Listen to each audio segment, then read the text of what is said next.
Dans cette vidéo, je voudrais vous montrer comment configurer VS Code pour qu'il fonctionne bien avec Unity.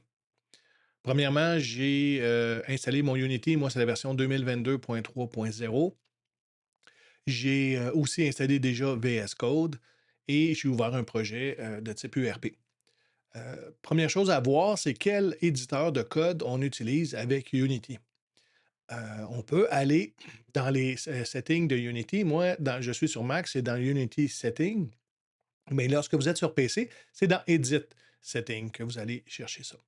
Donc, dans Unity Settings ici, on a l'onglet External Tool et ça m'indique que moi, j'utilise présentement Visual Studio Code.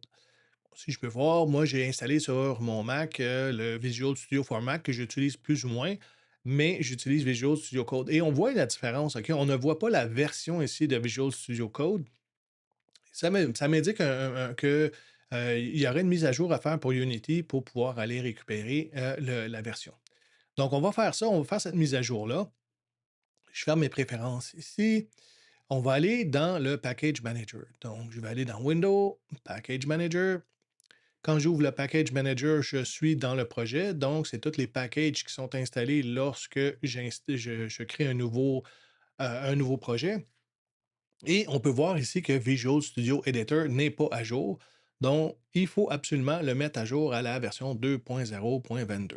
Donc, une fois on fait ça, voilà, la version est à jour. Conseil comme ça serait bon aussi de faire la mise à jour de tous les modules, de tous les packages, mais présentement, j'arrête sur Visual Studio Editor parce que c'est le but de la vidéo. Si je retourne dans Unity ici, et que je m'en viens dans les settings. Je vous rappelle que c'est dans Edit pour les PC. Je m'en viens ici, je m'en viens dans l'External Tool et on voit présentement que ma version de Visual Studio Code, c'est 1.85. Bon, le chiffre ici n'était pas important parce que s'il va peut-être être différent à vous à la maison, mais voilà, j'ai mis à jour Unity pour utiliser Visual Studio Code. Donc, on va se créer un script. Moi, j'ai déjà créé ici le dossier script, mais on va s'en créer un, C# script ici, et je vais l'appeler simplement Manager. Ça peut être n'importe quoi. Présentement, je l'appelle Game Manager et on voit que Unity a recompilé. Bon, il a mis un icône différent parce que le nom Game Manager, il le reconnaît comme différent, mais c'est un script tout simplement, c'est la même chose. Donc, une fois qu'on a fait ça, pour ouvrir Visual Studio Code, je vais simplement double-cliquer dessus. Et Visual Studio Code, c'est ouvert. Les premières choses qu'on peut voir, c'est que bon, VS Code a reconnu qu'on est dans un projet C Sharp. Donc, on le voit ici, le C Sharp qui est indiqué. Et il m'indique que ça serait peut-être intéressant d'installer les logiciels, le Development Kit pour Microsoft, que Microsoft offre. Euh, je ne vous ferai pas l'installation tout de suite, on va la faire, mais je ne la ferai pas tout de suite et je vais passer par une autre place. Mais dites-vous que si vous l'installiez direct, ça fonctionnerait. Moi, je vais juste vous montrer quelques éléments qui vont nous dire pourquoi on aura besoin d'installer ça. Donc, quand j'arrive ici, bon, il me pose encore une question. Bon, quand j'arrive ici, si moi, je veux commencer à coder, je veux commencer à mettre des éléments dans mes scripts, bon, je peux mettre une nouvelle méthode. On aurait besoin de void, on aurait besoin des accolades, on a besoin de tout. Et surtout, il faut savoir les noms. Donc, moi, j'en connais une méthode qui s'appelle onCollisionEnter, qui permet de savoir si deux objets, game objects, vont avoir une collision. Donc, on peut taper ici onCollision. Et là, je n'ai pas d'aide à la saisie. Donc, j'ai pas présentement Visual Studio Code ne m'aide pas pour pouvoir aller un petit peu plus vite pour la saisie de code. Donc, c'est ce qu'on va installer parce que sinon, c'est très difficile de se souvenir de tous les noms avec les majuscules et minuscules. Donc, on va s'aider un peu des extensions qui existent dans VS Code. Donc, ici, il m'a proposé quelque chose. Si moi, je veux aller le chercher, je vais aller ici dans les extensions. Les extensions me permettent de configurer mon VS Code pour faire soit du Unity, soit du web, soit du JavaScript, du C Sharp, n'importe quoi. Donc, j'arrive ici et on voit que je n'ai aucune extension d'installer. Et ce que ça me proposait tantôt, l'aide quand j'ai ouvert Unity, me proposait d'installer ce paquet-là. Donc, dans le fond, cette extension-là ici, si je clique dessus, je peux avoir un aperçu de ce que va faire cette extension-là. Et si je lis un peu, ben, ça me dit, hey, tu devrais aller mettre à jour le Visual Studio Editor 2.0.2. Donc, ici, on va pouvoir l'installer. Mais quand on l'installe, juste pour comprendre le principe, bon, on peut lire la documentation, c'est surtout les dépendances. Quand je m'en viens ici, c'est quand on va installer cette extension-là, bien, il va aussi m'installer le .NET Install Tool, il va m'installer le C Sharp DevKit.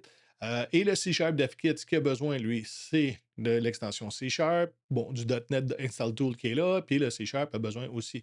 Donc, quand je vais installer ça, ben, il va m'installer plusieurs extensions. Donc, ici, je fais installer et on peut voir que justement, les extensions ont été installées. Bon, j'avais déjà l'extension pour remettre VS Code en français et on voit qu'il a tout installé les éléments. Parfait. Donc, ça veut dire que je peux commencer à coder. Donc, je ferme ça ici et on va refaire un exemple pour voir ce que ça va donner. Je m'en viens ici, simplement pour voir qu'est-ce que ça donne quand je vais faire Uncollision Enter. Donc, je fais Collision. Et là, on voit que j'ai de l'aide, mais l'aide n'est pas comme pris en compte en tant que tel encore. Il manque encore des éléments. Ça arrive parfois que lorsqu'on met les extensions à jour, ben, ils ne les reconnaissent pas tout de suite encore parfaitement. Donc, simplement, ce que je vais faire, c'est que je vais effacer ça. Bon, je sauvegarde mon fichier même si je n'ai rien changé et je vais quand même juste fermer VS Code et je vais le réouvrir. Donc, je m'en viens ici. Donc, en faisant ça, on voit que bon, mon script ici va être compilé dans Unity et je vais simplement relancer mon script pour voir qu'est-ce que ça va donner. Donc, on voit les extensions qui sont là. La seule chose que je vais essayer, c'est de réessayer, voir si ça fonctionne, si l'aide à la saisie va apparaître. Donc, je vais faire On Collision. Et là, vous voyez que j'ai de l'aide. On voit ici des, euh,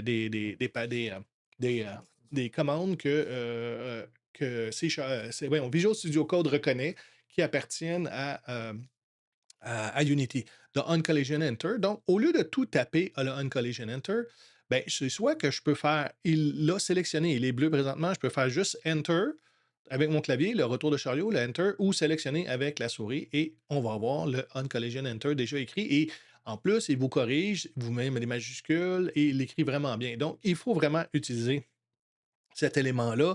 Donc, je réessaye Collision, je n'ai pas mis de, de majuscule. Et juste pour vous faire remarquer, parce qu'on va installer une autre extension, regardez ici l'icône qu'il met. Bon, ça, c'est vraiment, ça vient de ces extensions-là ici. Il va mettre cette icône-là ici. Et quand je fais Uncollision Enter, je n'ai que le mot écrit. Donc, si je voulais vraiment faire une méthode, il faudrait que je mette les accolades, que je mette les paramètres. Donc, c'est peut-être encore là un peu euh, de travail. Donc, on va mettre une autre extension qui va nous aider à encore saisir du code plus rapidement. L'extension que je voudrais vous faire installer, on va le rechercher. Donc, c'est une autre extension, une nouvelle extension. Lorsque je suis ici dans l'onglet Extension, j'ai possibilité de rechercher des extensions pour plusieurs logiciels, plusieurs langages de programmation. Donc, moi, ici, ce que je voudrais faire, c'est de simplement taper Unity, comme ça ici.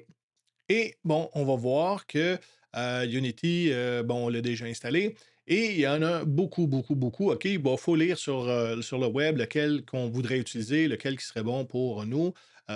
Chacun a ses préférences là-dedans. Mais moi, il y en a un qui est vraiment, que beaucoup, beaucoup, on peut voir que 1,3 million de personnes qui l'ont téléchargé, qui a un 5 étoiles. Ça s'appelle des codes snippets. Ça veut dire qu'il va nous donner encore plus d'aide lorsqu'on va saisir du code là-dedans. Donc, on va installer cela. Faites juste attention parce que, bon, il y en a qui ont fait des copies Unity Code Snippet, qui ont fait des petites modifications. Ça dépend des gens. Donc, vraiment, utiliser Unity Code Snippet, celui qui a le 5 étoiles et le 1,3 million. Si je fais installer là-dessus, bon, il a installé le Unity Code Snippet, puis il y a des démonstrations de qu'est-ce que ça peut faire de plus. Donc, on va essayer de voir ce que ça peut faire de plus, mais ça serait intéressant que vous puissiez un petit peu lire ce que ça fait ici. On va aller voir ce que ça donne dans notre code. Ici, là, je peux effacer mon Unity simplement pour vous montrer que le Unity Code Snippet, ça, c'est ce qui est installé présentement sur mon ordinateur. Bon, ici, je ne sais pas, je vais simplement fermer ça. Et ici, si je fais encore le fameux On-Collision Enter, On-Collision Enter. Bon, on a vraiment l'extension, comme on a vu tantôt que les extensions ont fait. On voit les icônes ici qui est le On-Collision Enter et ça me donne juste ce mot-là. Par contre, si je fais On-Collision Enter, vous allez voir que le code snippet a mis, lui, son propre code et on voit que l'icône est différente. Et si je vais chercher lui, ben regardez, en réalité, il vous a déjà écrit le private, le void, les parenthèses avec l'argument qui est ici et les accolades. Donc, c'est une façon un peu différente des autres. On peut en avoir plusieurs comme ça, wow, ici. Euh, OK? Et on peut aller les chercher on calendar exit quand la collision va sortir. Et ben, ça nous donne vraiment encore là plus de facilité pour pouvoir taper du code et ne pas faire de faute de frappe. C'est surtout ça. L'idée, c'est d'éviter d'oublier une parenthèse, d'oublier une accolade, d'oublier une majuscule. Donc, c'est de l'aide à la saisie qu'on va pouvoir avoir de cette manière-là. Et voilà, là, c'est fonctionnel. Votre VS Code devrait être configuré pour être capable de bien travailler avec Unity. Et on verra dans une prochaine vidéo justement comment utiliser des fois des raccourcis pour pouvoir s'aider encore plus avec les extensions de et Unity.